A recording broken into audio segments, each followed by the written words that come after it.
All right, everyone, come on over here now.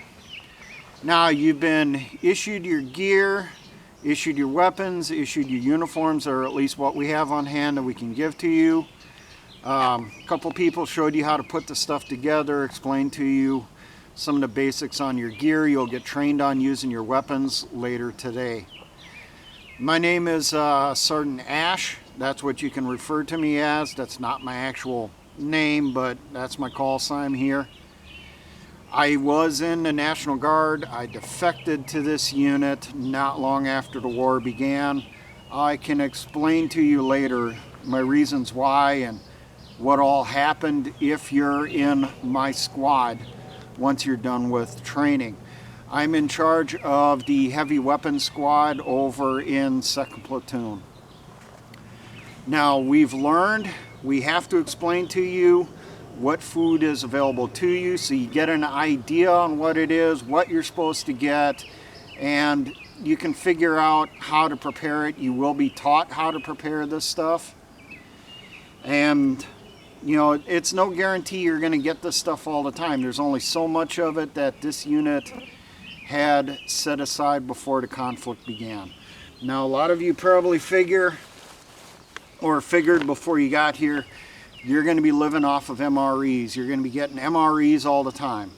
Well, they didn't store that many of them before the conflict began because storage on them isn't all that easy, especially out in the field environment like this.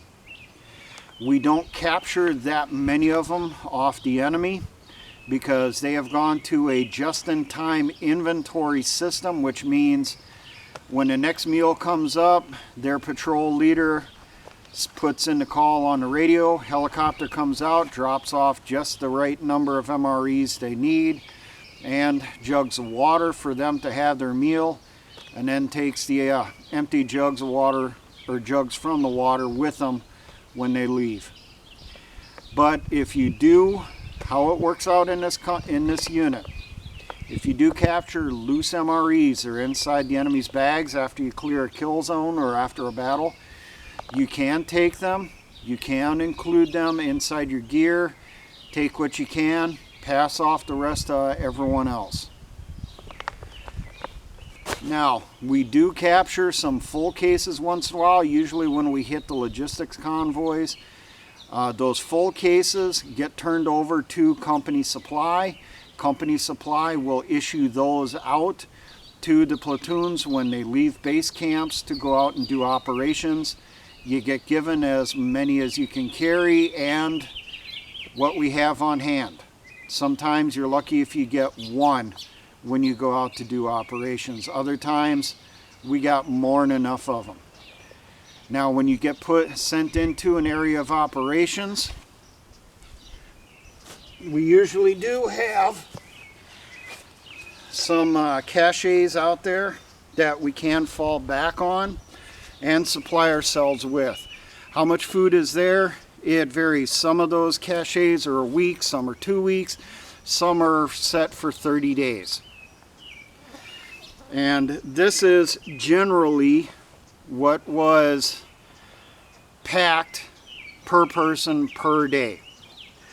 Now, I've been told as a base, regardless, each person was figured to get 1 pound of white rice. This is a 2-pound bag, so this is 2 days.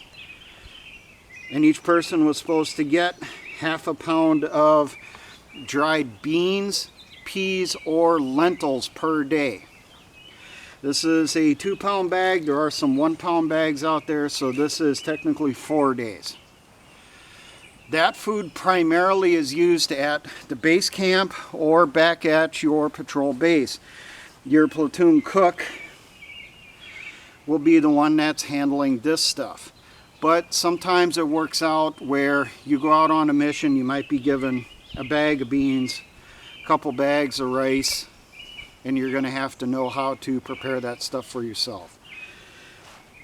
Another item that's in there are these bags of soup. Lots of different flavors, different companies that we have. Each one of these bags is figured for 4 people. So for one person, it's 4 meals. Usually these get hung on to back at base camp, made in bulk by the mess team, or your platoon cook will make them for at the end of the day or whenever, and then serve it to everyone in your mess kit. I have been on operations where we were given the bags of soup and then we had to apportion it out for ourselves so that we had enough to last 4 separate meals. It can be done. It's not that easy, but it can be done. Now, for actual rations, for what we usually use on operations, everyone gets per day either one freeze-dried meal of some type, and it can be a lunch, a dinner, or a breakfast, or one of these pasta or rice packs. They work pretty much the same as the freeze-dried meals. We just heat up the water, pour the stuff in there, boil it. Gives you about the same amount of food. Now some of them, especially with the pasta packs, they were supposed to have like a cheese sauce or cream sauce with them. They had to have milk added. So what happened is, inside the bags that those pouches come with, there will be small vacuum sealed pouches that'll have an oxygen absorber in it, and then it'll have a measure of like milk powder and butter powder or whatever's needed to prepare each individual pouch.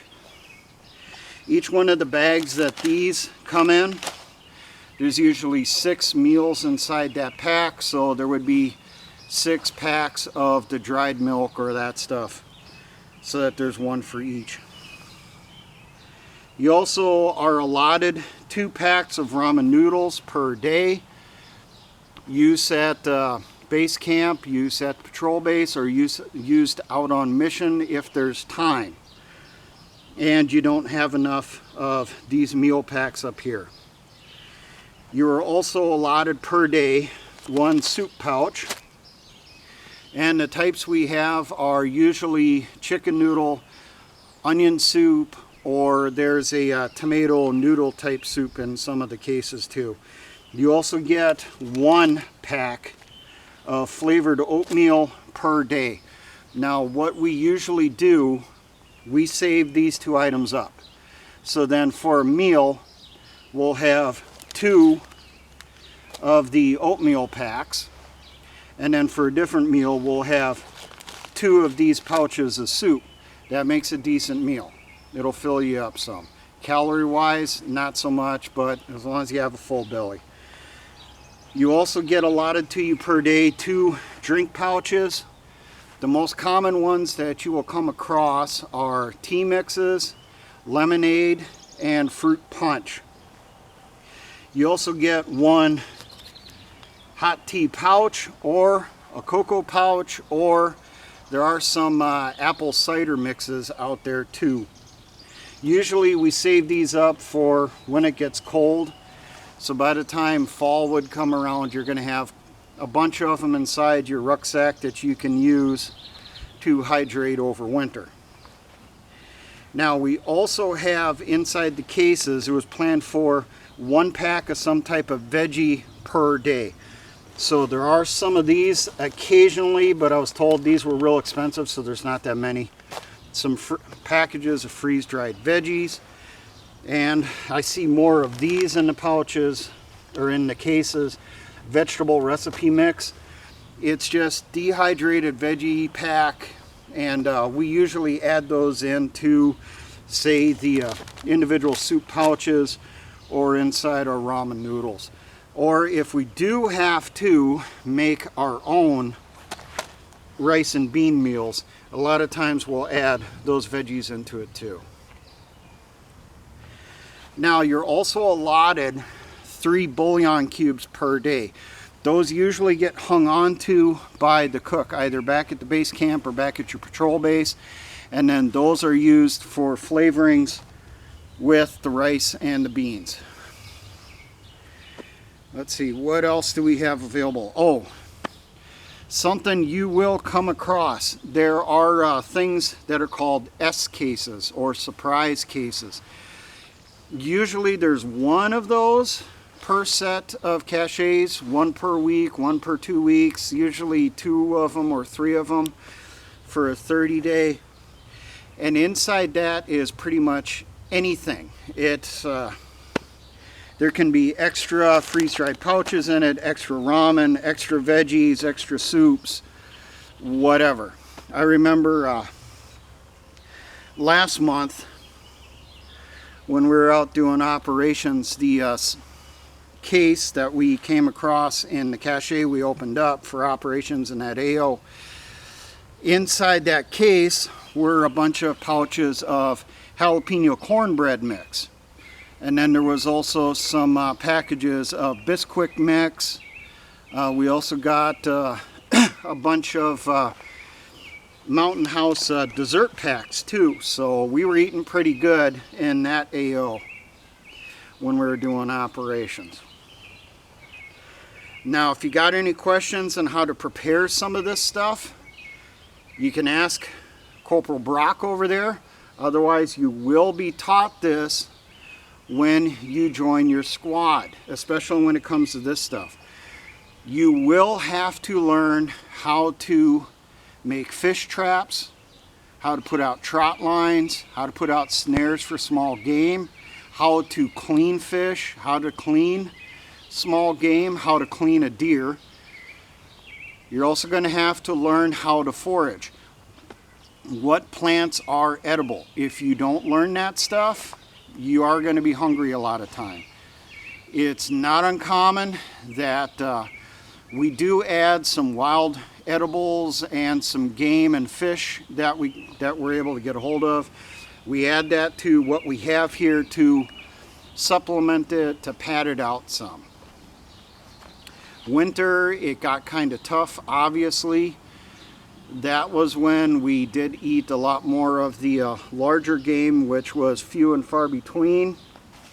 We did do some ice fishing holes on some of the lakes and rivers in the area. But you can only go so far out onto the lake before it becomes pretty obvious. So we couldn't do that too much. So, alright guys. Now you're going to move down to Corporal Brock. You will probably see me later today when I show you how to set up your individual site at the patrol bases and at base camp.